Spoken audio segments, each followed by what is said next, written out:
Hello everyone, my name is Oswald and welcome to Frequently Autistic Questions, a video that goes over some of the most commonly asked questions about autism. Now, I know that I won't get to everything that you're curious about, and if there are enough questions in the comments, I may make a part 2. However, for now, let's stick to the basics. Also, keep in mind that I am not a doctor, so this will be based on personal research and my own experience, which may be flawed. Hopefully, I've gotten all the most important things right in this video, but you are more than welcome to correct me if necessary. As an added aside, I also don't have a mic, and I'm depending on shitty headphones I got from a flight attendant. I will try my best to caption this video, so if it's too overstimulating, you can just mute it. And with that, let's get to the questions. What is autism? Autism is short for Autism Spectrum Disorder, or ASD. It's a neurodevelopmental disorder that causes repetitive behaviors, difficulty reading social cues, focused interests, difficulties with communicating, and heightened or lessened sensory perception. There are more specific traits of autism, which we'll talk about later, but those are the big ones. The most important thing about ASD is the spectrum part, which refers to the wide array of experiences that autistic people can have. The traits of autism are as unique as the people that have it, and you can't glean what ASD encompasses by meeting 1, 2, 10, or even 100 autistic people. Some people misunderstand the term spectrum as a long line with no autism on one end and super mega autism on the other. However, it's more like, as a commenter put it, a bingo card.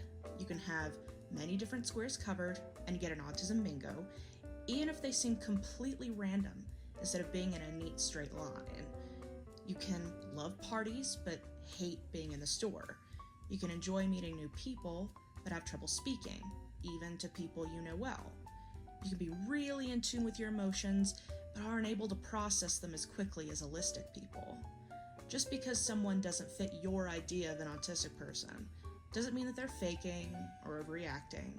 There are many ways to be autistic, and not all of them are stereotypical or noticeable. Now, let's quickly go over what autism is not. It isn't a disease, though it can and often is a disability. It is extremely possible to find joy, love, pleasure, passion, and a sense of accomplishment if you're autistic, sometimes using the very parts of your brain you've been conditioned to hide. On the other end, it isn't this superhuman ability. Autism is a difference in brain structure, which has its upsides and drawbacks, and whether those pros outweigh the cons is different for every autistic person, and not for you to decide for them. As much as I encourage my fellow autistic people to love themselves and give their less charming moments some grace, I also understand that feeling of anxiety, shame, and hatred that comes with having autism. Trying to comfort someone by saying autism is a superpower is like saying they're in a better place when you're at a funeral. First of all, that does exactly jack shit for me now that I'm sitting in a pew, crying, and in the middle of a silent panic attack because I haven't eaten in 3 days. Second, you are pushing beliefs onto me about something you haven't even experienced. You just want to comfort yourself because the subject is uncomfortable, even though I'm the one dealing with it. And thirdly, I didn't ask for your busted ass opinion. Fuck you, you selfish prick. Consider yourself uninvited to the after funeral potluck. What are the traits of autism? Though autism is a spectrum, there are definitely patterns that emerge in the autistic community. Firstly, autistic people often have trouble reading social cues or understanding social situations. Things like sarcasm, double meanings, sudden changes in context, and nonverbal hints can go way over an autistic person's head. This means that autists usually have to work harder to understand what people actually mean, using up more social energy. This sometimes leads to autistic people using scripts in order to offload the pressure of coming up with something new to say. These scripts can be simple and robotic or seamless and complex, depending on the individual strengths someone has. However, a lot of the time, autistic people can sound monotone, scripted, dramatic, or repetitive. For example, someone once told me I sounded like I was setting them up for a prank on a comedy show and asked if we were on camera. That was fun. Another more noticeable trait of autism is sensory differences. An autistic person may be overwhelmed by louder sounds, certain textures, strong smells, unfamiliar tastes, and bright or strobing lights. Or, on the flip side, they could be underwhelmed by those same stimuli and may try to fill the gap by fidgeting, using a comfort object, doing a certain motion over and over, or engaging in their special interest. Personally, I'm a little bit of both. I avoid certain stimuli, making me sensory avoidant, while also seeking certain sensory experiences, also making me sensory seeking. These sorts of sensitivities or insensitivities come from autism's role in the nervous system, meaning that a person can be more or less affected by things like external stimuli, pain, one's position in space, and movement. Processing the stimuli can also be difficult for autistic people. Since they may be more sensitive to things like lights and sounds, it can take more time and energy to process completely. That means that something like a crowded space or a sudden siren at the wrong time can throw off an autistic person's whole sensory system and cause them to get overstimulated really quickly. Unfortunately, this can cause a meltdown or a shutdown, which we'll talk about more in depth later. This can also pile up over time, draining an autistic person's battery faster than usual. Someone who is perfectly regulated in the morning could be ready to melt down in the early afternoon, even if nothing particularly upsetting happened. So, if you're autistic, please be gentle with yourself when a meltdown or a shutdown does happen. You might be going through more than you think. Differences in communication is also a common aspect of autism. You may be familiar with the concept of being nonverbal or non-speaking. However, that's not the only way that speech is affected when someone is autistic. For example, if I get really overstimulated, it can be difficult for me to process both other speech and my own. I have trouble hearing what other people are saying, I mix up words, and I have a hard time controlling my speech volume. When I was younger, sometimes I would have a verbal shutdown because trying to speak or respond was too difficult for me. Now, I would consider myself just as verbal as other people, if not more. Lastly, autistic people can also have very specific interests and skills coming from those interests. This leads to a lot of people believing that being autistic is a prerequisite for being a genius. But in fact, when you're obsessed with something over a period of weeks, months, or years, you learn a bunch about it. Who knew? An autistic person's interests can seem random, but it often plays a very important role in their life. These interests can help them process emotion, provide comfort in difficult times, give them a way to make friends, and hell, just make them happy.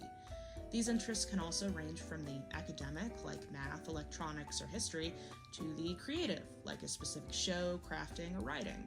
One of my friends in school was autistic and was really into British history, always drawing maps and concepts for an alternative universe where Britain won the Revolutionary War. I honestly couldn't care less about that kind of stuff. I was more into cartoons, drawing characters, and writing fantasy, which he didn't care much about either. This can make an autistic person really knowledgeable about certain subjects, but it can also cause some disconnect during conversations.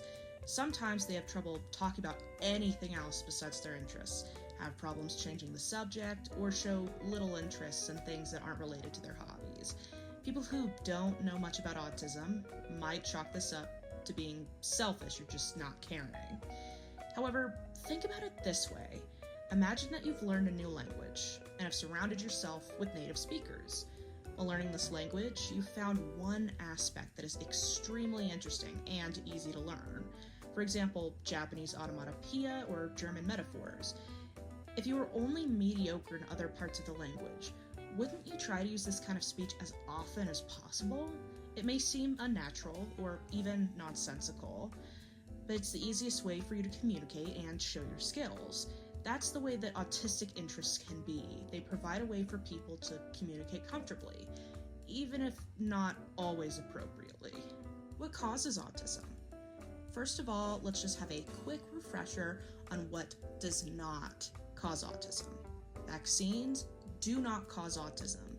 Instead, a lot of vaccination schedules happen to coincide with autistic traits becoming more noticeable due to brain development. Correlation, not causation. Also, the guy that said that specific sets of vaccines cause autism not only used a really shitty study, but also was trying to sell his own version of an mRNA vaccine by using scare tactics. But do you want to know what his medical occupation was? Not a neurologist, not a psychologist, not a child development specialist, not even a microbiologist. No, this man was a gastroenterologist. No disrespect to gastroenterologists out there, you do great work. I'm sorry this person sullied your good name. Medications like Tylenol do not cause autism.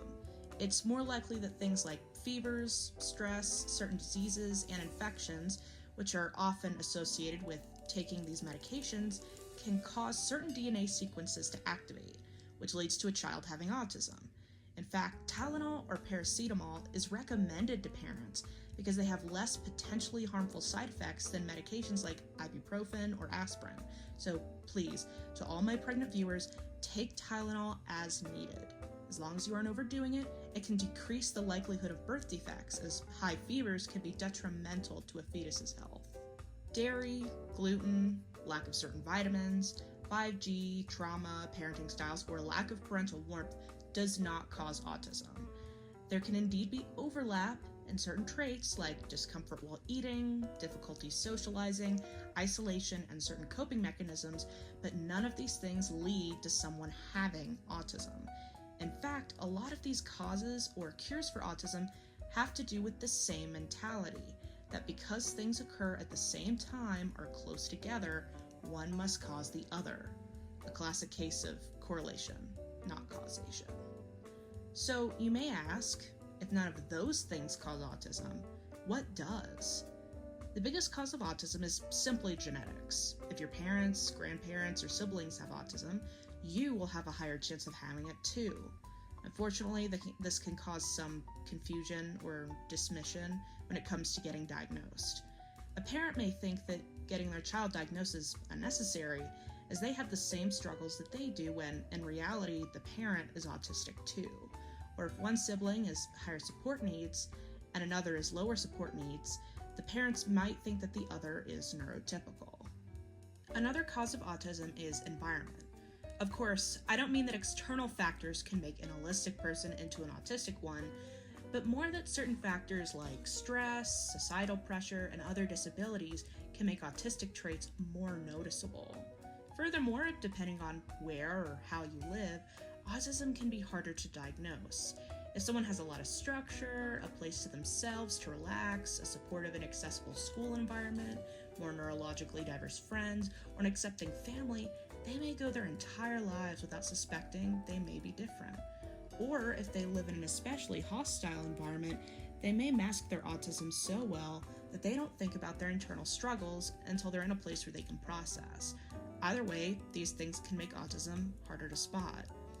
Finally, there are some scientists that suspect certain pregnancy complications can increase the likelihood of a baby being autistic, but these have much less science to back them up. Unfortunately, it also puts a lot of pressure on the parent to have a perfect pregnancy, and if the child has difficulties later in life, it's their fault.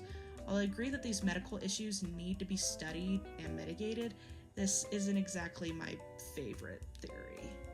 What are some common misconceptions? Unfortunately, there are many, from what causes it, to what autism entails, to the abilities of individual autistic people. People have a lot of generalizing and outright wrong ideas about being autistic. However, I will only go over the most prevalent ones. Otherwise, this video will become like one of those B-movie meme videos. One of the most common misconceptions about autism is the idea of high-functioning and low-functioning labels. This is a facet of a previous misconception that we addressed earlier, that the autism spectrum is a straight line, with less autistic on one side and more autistic on the other. And if you're on the less autistic side, you're more functional within society, and less functional if you're on the more autistic side. This system of thought would work if we were like machines with one express purpose, like making paper clips or churning out awful AI waifu art. We could easily measure how well we would function by measuring our proficiency with this task, People who make less or a flawed product would be considered less functional than someone who worked perfectly. We can't measure humanity that way. We're people, not machines. And there are many different goals and aspirations that we can have other than monetary success, or popularity, or productivity, or normalcy. And just because someone isn't able to or doesn't want to do these things doesn't make them less functional. Something else I want to go over is the concept of Asperger's.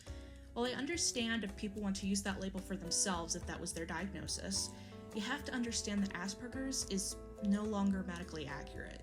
Pretty much every trait people with Asperger's have fall under the autism spectrum, and it's no longer considered an official diagnosis, but people still often use it as a stand-in for functioning labels, with Asperger's being autism light, if you will.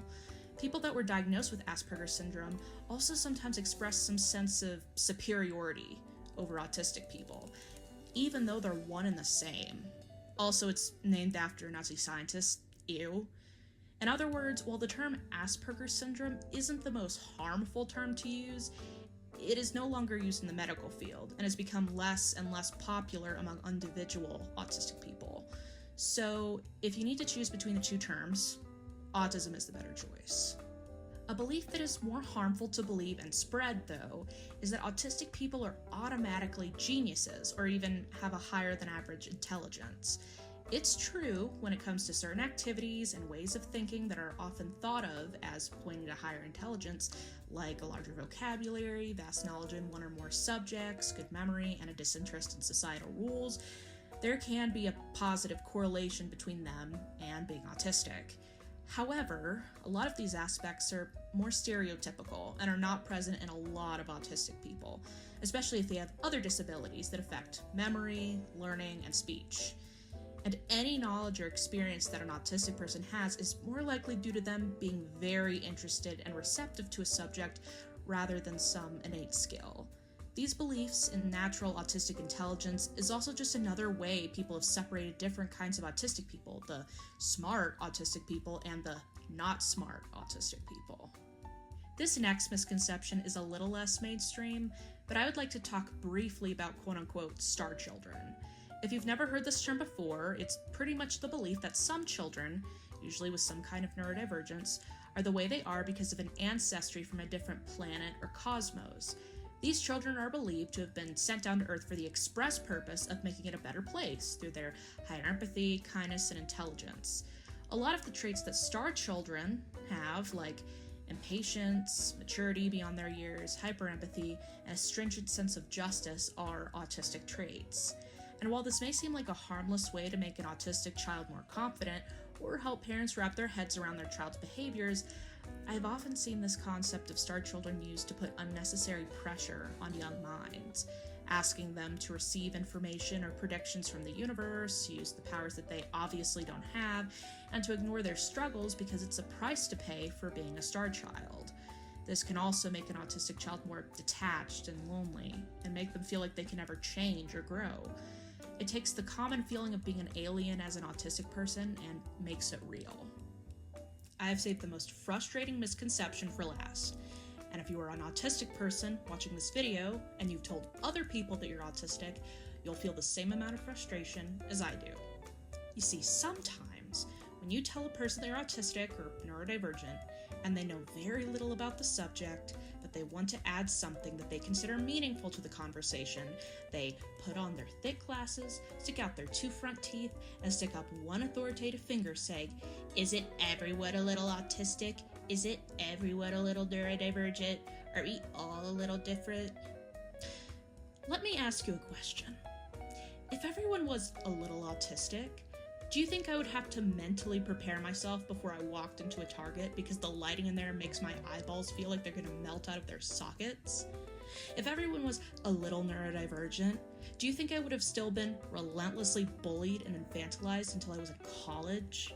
If everyone felt even a fraction of what autistic people experience, do you think that one of our heads of government would be threatening to put us on a registry while working for a man that should have been put on one long ago? No, I don't fucking think so. For those of you who need a little more convincing, think about it this way. your chest mildly hurting after exercising for the first time in a while doesn't make you have a heart condition. Your legs being sore after a hike doesn't mean you have chronic pain. Getting a visit from the Hat Man after taking one too many Benadryl doesn't make you have schizophrenia. Listening to the same song over and over, being obsessed with Stranger Things, having aversions to certain textures, or being awkward doesn't automatically make you autistic. It is the number of traits, the severity of your struggles, and the context in which they happen that matters. Just like if your chest hurts after a short walk to the kitchen, if your legs start hurting all the time, or if you begin seeing things that aren't there on a regular basis, or if you start experiencing some of the traits I mentioned more often than your peers, or in ways that hinder your quality of life, that is when new labels, coping mechanisms, and research might be in order. What is stimming? Stimming is a shorthand term for self-stimulating behavior. While it is more common in people with autism or other neurodevelopmental conditions, everyone stims at some point, or many points in their lives.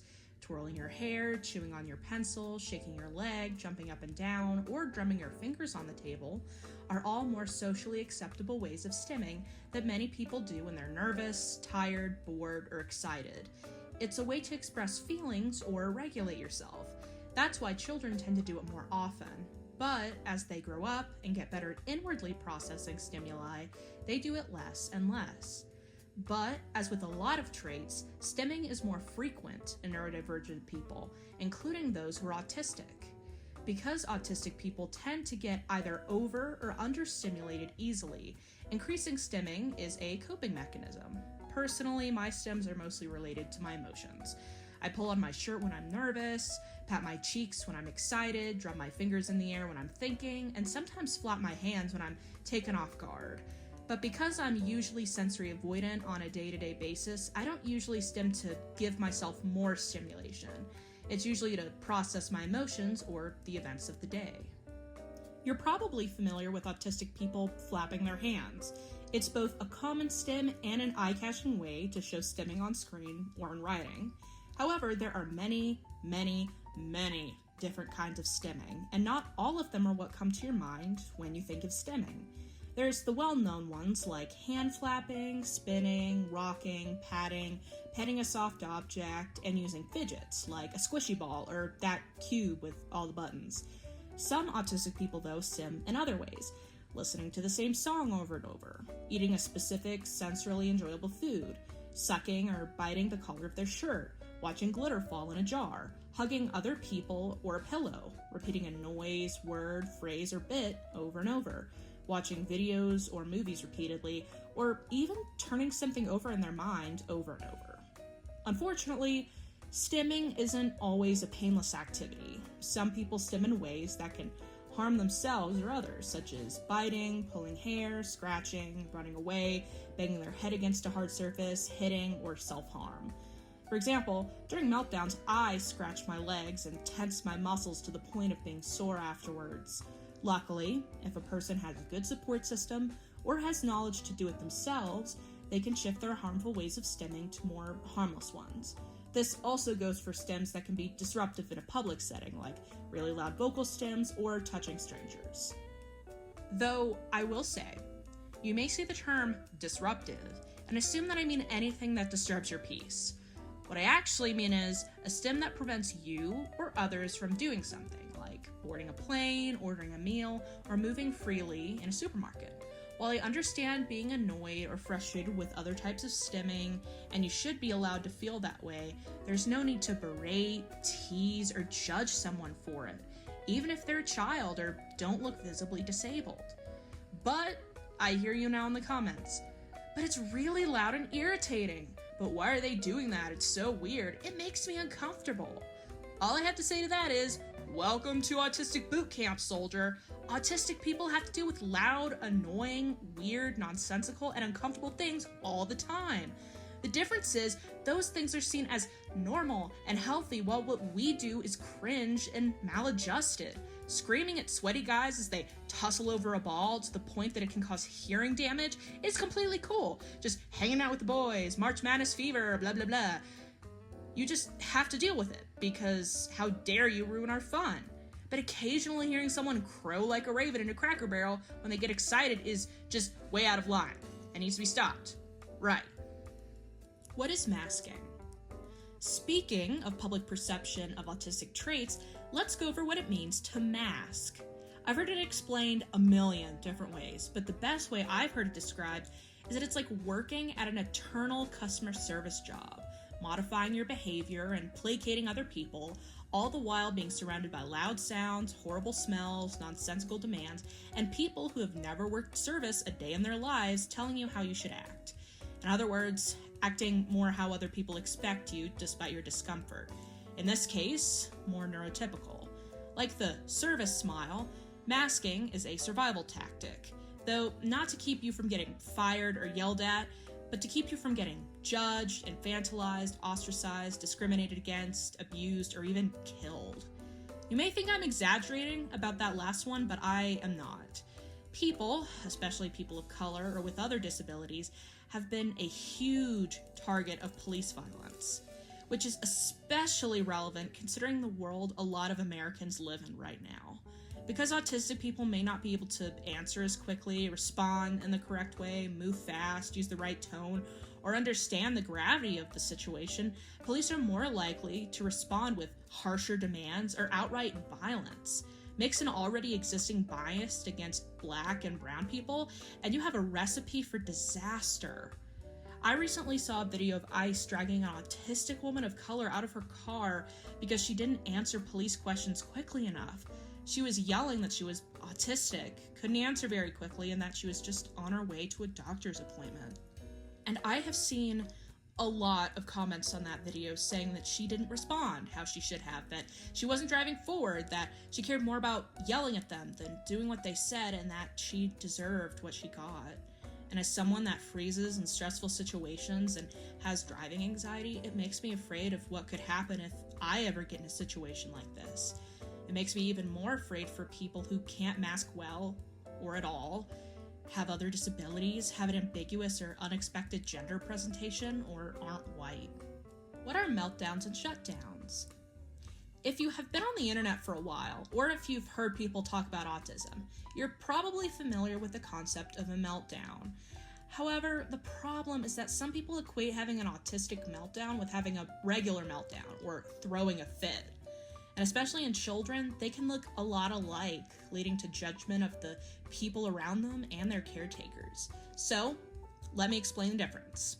When someone is throwing a fit, they're usually trying to use it as leverage to get something they want, or are tired, hungry, or angry. This is due to a person not being able to properly express their emotions or process disappointment.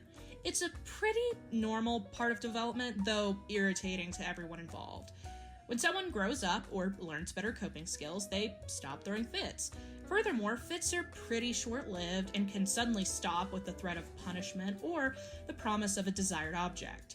If you've ever been around really young kids, you can see how quickly they go from throwing themselves on the floor because you ran out of animal crackers to playing with blocks like nothing happened. And if someone is well rested, fed, and are having fun, it is much less likely that they will throw a fit. Autistic meltdowns, on the other hand, are completely different. They can happen at all ages, at all developmental stages, and in many types of situations, and aren't as easy to dispel, which you know if you've ever had one. They can happen when an autistic person becomes overstimulated, which means when they're forced to process too many different kinds of external or internal stimuli at once, leading to their brain and body becoming overwhelmed. Meltdowns are an intense response to this overwhelm and causes a person to temporarily lose control of their body and behavior. Someone having a meltdown may stim wildly, scream, cry, run, bite, kick, or say hurtful things. This doesn't mean that they're trying to hurt people or convince others to do what they want, but simply because they're too overwhelmed to do anything else. It shouldn't be seen as bad behavior or something that needs discipline, but something that should be worked through, anticipated, and hopefully prevented. Though you may have heard them used interchangeably, shutdowns are different from meltdowns. Shutdowns are completely internal and, as the name suggests, causes a person to completely shut down. They will have trouble with or lose the ability to speak, move, process speech, or follow directions. If you've ever gotten really bad news or have been exhausted in a chaotic environment, the feeling is really similar. Someone that is shut down may feel detached from their body, may not be able to communicate, and could respond badly to being touched or spoken harshly to. This is something I'm more familiar with and experienced often during my school years. Unfortunately, it can be more difficult to spot, and people usually take your silence as disrespect or an invitation to pry. Nothing is worse than having all these people around you asking what's wrong over and over when you can't explain why. A rare condition that some people have is known as autistic catatonia, which presents in a similar way to a shutdown. However, it is often more severe, slowing or stopping movement and speech, while also inhibiting things like beginning tasks, eating, breathing, and going to the bathroom. Others can also experience erratic behaviors, mood swings, and increased repetition. This can last for hours, days, weeks, or even months. It's important to remember that it affects everyone differently, and it's best to check with your doctor if you think you or someone else that you know may be experiencing it. So, what do you do if someone is having a meltdown or shutdown? Firstly, make sure that they are safe and in a place where they can calm down, like a dark room or under the shade of a tree. Try to separate them from other people. It's super embarrassing to have everyone looking at you while you're struggling. Next, don't try and find the trigger right away. It can be hard to explain, or there could be many different causes that are difficult to communicate. Allow the person to calm down before trying to do any problem solving. In fact, any speech is just something the person has to process. Try to lead and communicate with gestures, like offering a fidget instead of asking if they want it. Then try some calming techniques like breathing, stemming, or saying soothing phrases over and over. Offer fidgets, headphones, and whatever the other person has used before to calm down. Depending on the person, it might also be best to just leave them alone. Allow them to go to their room or another spot where they can be by themselves. Offer support, but don't insist that you come with them unless you think it's dangerous. Hopefully, if you know the person, you can talk about these kinds of things together. But if a stranger starts having a difficult time, these could be good tips to use. What does nonverbal, semi-verbal, and verbal shutdown mean? I see a lot of people confuse these terms, especially since nonverbal has entered the colloquial lexicon. A lot of people say they go nonverbal when they just mean that they choose to stop talking. That's like saying someone goes gangrene when they have a bruise on their leg. Just like bruises heal while gangrene doesn't, a neurotypical person can recharge their social battery and then start speaking again, while someone who is nonverbal can't speak at all. However, there are other ways that nonverbal people can communicate. Sign language, AAC devices, cards, PECs, lamp binders, Makaton, letterboards, gestures, noises, eye tracking, and more can all be used for communication. This is why some people prefer to use the term non-speaking as opposed to nonverbal, as the latter can imply that they can't communicate or make noises at all. When most people say they're going nonverbal, they actually mean a verbal shutdown. This is when someone, when under a lot of stress or having overwhelming feelings, find that they just can't speak for a time, or at least until they feel better. This is very common during a meltdown or a shutdown, but it can also be a way to conserve energy to make sure that someone doesn't have one later. Depending on the person, they may be able to communicate in other ways, or they could feel completely cut off and be unable to respond. When I was unmedicated and going through a very difficult year of high school, that's how it was for me. Even when people asked me what the matter was, sometimes over and over again, it was impossible to respond. People often thought I was ignoring them, but really, it was just difficult for me to communicate at all. Someone can be semi-verbal, which means that they sometimes use their voices to communicate, and sometimes they use a different way to express themselves. The ability to speak can change based on a person's environment, their emotions, and how much they've had to mask before then. Personally, I would consider myself fully verbal, with only the occasional verbal shutdown. However, the most important thing to remember when it comes to someone's verbal ability is that while it's good to encourage someone, that doesn't mean that someone needs to grow out of their semi or nonverbal way of communicating. As long as someone can say what they need, want, and think, that's really all that matters. Becoming fully verbal isn't a matter of pulling yourself up by the bootstraps and sucking it up. Someone's mouth words may not be able to communicate what they need, or it could be way more difficult for them to speak verbally.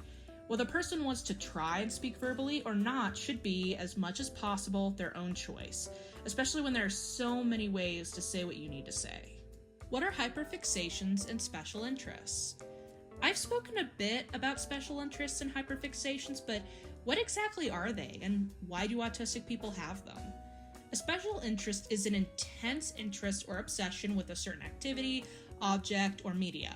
This kind of interest lasts a long time, if not a person's entire life. Someone with autism may find it difficult to think or talk about anything else, try to process everything through this interest, or forget to take care of themselves when engaged in it. This is different than an average hobby, as a special interest takes up more space in a person's life and has more stock in a person's emotional state. Though it often isn't as all-consuming as hyperfixations, it can be central in an autistic person's inner life. And while special interests can provide comfort and much-needed dopamine, it can also make it difficult for someone to socialize, focus on other things, or be emotionally stable. Imagine if instead of only being disappointed that your favorite football team lost, you fell into a deep depression. Or if the band that you loved broke up, but instead of just crying for a few days, you felt as if life wasn't worth living anymore. In this way, special interests can be a wonderful way to express yourself, but in some cases can be dangerous, especially if someone doesn't have a good support system. Hyperfixations, meanwhile, are much more short-lived. Personally, I have a few that carousel around my head, though occasionally one interest takes over. Hyperfixations can last a few days to a few months, or sometimes longer, depending on the person. Furthermore, someone in the throes of one usually has less control over this interest. Sometimes it's all they can think or talk about. Someone may buy everything that has to do with this hyperfixation, create a huge artistic project, or make their online presence entirely around their new interest. They may learn huge swaths of information, or even learn a completely new skill. And again, while hyperfixations can be fun, they can present problems.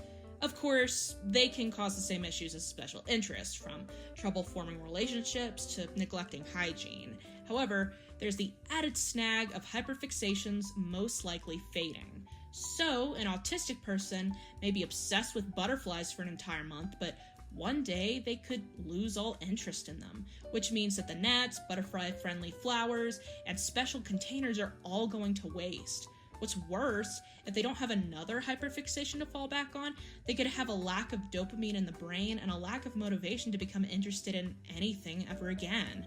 I currently have trouble being interested in things because I felt that drop too many times, and I don't trust many fandoms anymore to not harbor horrible people. So, to recap, hyperfixations and special interests are not like normal hobbies and interests. They hold more weight and importance in a person's life and can cause emotional distress if taken away or if the dopamine reward fades. Unless you experience those things, what you have isn't a hyperfixation or a special interest, it's just a regular interest or obsession. Please stop using medical terms to describe how much you want to bang BBC Sherlock, especially since he is extremely ableist towards autistic people. And he kind of looks like God tried to eat soba noodles with a spoon. And speaking of spoons, what is spoon theory? You may have heard someone in your life say that they're out of spoons or running low on spoons, but may not have understood what they meant. While some people use it to mean social battery or energy, spoon theory was created by and for disabled people. At first, it was only used by those with chronic pain and illnesses to communicate their day-to-day ability. However, it is now also used by neurodivergent people to communicate their current abilities and energy. See, imagine that a person starts out with a certain number of spoons in their mental drawer a day. These spoons signify mental and physical energy, which translates into how well someone can do certain tasks. The more spoons a person has, the better that they can understand, compartmentalize, process, and go through daily activities. The problem is, when you have a disability of any kind, your spoons tend to deplete more rapidly than someone without one. And what's worse, the same activity that used up a couple of spoons can eat up half your spoons under different circumstances. If I go to a thrift store, The more people I have to walk around, the louder the music is, the stronger the smell of the detergent they use to clean the clothes are, the more spoons I have to use to process that stimuli and to mask in front of people. Something else that spoon theory communicates well is the idea of mental and physical recovery. See, disabled people sometimes don't start out with their full capacity of spoons each day. If they overdrew their spoons the day before, if certain symptoms are flaring up, or if there's another variable that consumes spoons, like mundane aches and pains, such as a headache, PMS, a new environment, or mental health issues, they can start out with less spoons than usual, or even significantly less. Able people usually have a very quick recovery time, with only very large events causing their average number of spoons to deplete. But if I go to Goodwill, and then maybe go out to eat afterwards, I'll need at least a couple days to recover. Autistic people may enjoy going to parties or clubs or concerts, but they may decline because they know the toll it will take on them, and know that they'll be judged for doing things to conserve their spoons, like wearing headphones. Unfortunately, disabled people in general have to make those kind of choices. Miss out on something that they love, be stared at for using mobility or sensory aids, or be completely wiped out for a week. Or worse, cause permanent harm. Why do people who are diagnosed become more autistic? Does that mean that they're faking? The short answer is no. You can't become more autistic than you already are. The long answer is that while a person can't become more autistic, they can unmask more and show more autistic traits. If someone wasn't diagnosed early, they may think that they're just struggling because they're not trying hard enough. Therefore, some people compensate so much that no one can tell that they may be autistic. Their friends and peers may think that they're just passionate, just logical, just awkward, just weird. But no one can quite put a finger on what's going on inside that person's brain. But when someone is diagnosed, a lot of the times they feel like their quirks suddenly make sense and that they don't have to be ashamed of them. They realize that this isn't a matter of laziness, but a core difference in how their mind operates that can't be controlled or changed. Their diagnosis gives them the reason that they need to be kinder to themselves and not hold themselves to standards they can't reach. And that is really, really awesome. But sometimes people look at that and think that this revelation is actually just an excuse. That when someone says that something is more difficult for them because they have autism, that they're just trying to get out of doing something that they don't want to do. I've heard a lot of people, including family members, say that I shouldn't use autism as a crutch, that I can do things despite my autism, and that I should go outside of my comfort zone. And while I agree that people should try to grow as people and wonderful things can come from trying things, what people don't seem to get is that when someone is autistic, existing and surviving is, by its very nature, outside of our comfort zone. As we have discussed, everything from speaking to socializing to getting things done can be difficult or even impossible for an autistic person. And yet, we continue, because the world was not made with us in mind. God forbid that someone is relieved because they now have the vocabulary and the exit door out of shame that they've been looking for their entire lives. What is self-diagnosing? Self-diagnosing has become more and more prevalent as information about disabilities, including neurodivergencies, are more readily available and more often talked about. Some people swear by it, others say that it is the downfall of disability activism as we know it. For those of you who haven't heard the term, self-diagnosing is exactly what it sounds like. Instead of getting a formal diagnosis from a doctor, you can use your own research and experience to diagnose yourself with a specific condition. While this may seem counterintuitive, since being diagnosed can get you accommodations, there are many good reasons why someone might not seek out a formal diagnosis. Diagnosis is expensive. Minors can't be diagnosed without parental involvement. Certain diagnoses have consequences, like being unable to adopt, and the process is extremely time-consuming and stressful. And for those of you who think I'm just saying this because I'm self-diagnosed, I was actually formally diagnosed quite early, at 7 years old. I have an entire packet of information to prove it, with graphs and charts that I don't understand and never will. But even so, I'm 100% for people diagnosing themselves, even if other options are available. If a formal diagnosis won't help you, and you're reasonably sure that you have autism, why go through all that stress? I can hear you typing in the comments now. That's only a slight exaggeration. I have scary hearing, except when I actually need to hear something, of course. Then I'm practically deaf. Anyway, I can see the comments of YouTube Future saying that self-diagnosing is problematic, that it takes accommodations away from real autistic people, that it delegitimizes our struggles. And yeah, I admit, self-diagnosing does have a few issues. Instead of doing research, some people depend on short-form content or misleading articles for autistic traits, which are usually much vaguer than the actual thresholds necessary to qualify. And when this happens, people misunderstand what it's like to have autism and spread that misinformation far and wide. Do you listen to songs over and over? You have autism. Do you not like certain textures? You have autism. Do you hate the sound of a balloon popping, or shake your leg, or eat the same things at restaurants, or bite your pencil, or like looking at patterns? Autistic, baby! And often, more unflattering and uncomfortable topics are brushed under the rug, which makes people think that those with autism don't struggle as much as we do, or the ones that do are worse. Things like self-harm, regression, trauma, comfort objects, intersection, and aggressive behaviors are never addressed. And when people do see them, they either feel some sense of superiority about being the good kind of autistic, or they think that the person's lying to them. This also leads to certain phrases like nonverbal, special interest, word salad, and more being misused and mischaracterized. This colloquial misunderstanding means that people don't usually get what we mean when we use those words correctly and dismiss our struggles as something everyone deals with. Even health professionals can be ignorant about the real meanings of these phrases, which means that autistic people don't get the help they need. And again, this makes people unprepared for seeing the real definition of that phrase, which can lead to bullying, neglect, ostracization, and even abuse. However, despite these problems, I would much rather believe someone has autism, even if they don't, than refuse to help someone that does. Your first instinct when someone tells you something like that isn't to play detective. Sure, maybe they don't have autism, but maybe they have some other kind of neurodivergence, or trauma, or health condition. When I didn't know I had autism, I thought that I had epilepsy because I confused my daydreaming with grand mal seizures. I was just throwing stuff at the wall to see what would stick.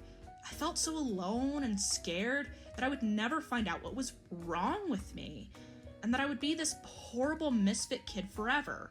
But luckily, I was told very young, and I feel much better about myself now. What I do if I suspect I may be autistic? If you've reached the end of this video, you might be thinking, oh god, this sounds just like me. What the fuck am I supposed to do? First, relax, breathe. You do not have to change who you are just because you might be autistic. In fact, it's been a part of you all along. All that will change is your understanding of certain behaviors, which can help you overcome your obstacles and grow as a person. This is a good thing. This diagnosis isn't like one for cancer, where you have to work to get rid of it. This diagnosis can help you learn more about yourself and how your brain works. And unless you want to, you don't have to change a single thing. Now, what do you do? Well, it depends. If you felt like you needed accommodations at work, but didn't know which ones, now's your chance. However, that will involve a formal diagnosis, which, as we've discussed, can be expensive and stressful. If you don't need any accommodations, but you still want to learn more about yourself, you don't have to get a formal diagnosis. I still suggest doing extensive research so you're helping yourself as much as possible. Read accounts from autistic people. Talk to autistic friends and relatives. Go to websites that have information and resources for people on the spectrum. Watch videos by autistic people and see how much you relate to them. Whether or not you think you're autistic, you still deserve support and understanding. And things that help neurodivergent people, like breathing exercises, therapy, stimming, and schedules, can help neurotypical people too. Knowing more about yourself in any capacity is a good thing, as well as knowing more about the people around you. So if you made it to the end of this video, thank you, and congratulations! You probably know more than many American politicians, including the guy in charge of health, so good for you! Thank you all so much for watching. And again, if you have any more questions, please write them in the comments. I'll do my best to answer them right away, as well as, if necessary, include them in a part 2. Also, as a little treat for watching all the way to the end, you get to hear about the commissions that I'm doing. Come on, it's better than a sponsor, okay? See, they're proof of donation commissions, which means that if you send me proof that you've donated a certain amount, you get a little art piece from yours truly. This is to help everyone in Minnesota that is having a really hard time right now. I would have just depended on Tumblr and Reddit for commissions, but I haven't been having a whole lot of luck. Besides, I can only be called a pervert and a terrorist so many times by overzealous Bluey fans. So, if you've already donated and have the thank you email, or were planning on donating, you can also get a little doodle from me. All the information on that is on my posts, as well as vetted places you can donate. Stay kind, stay curious, and most of all, stay cool, cats.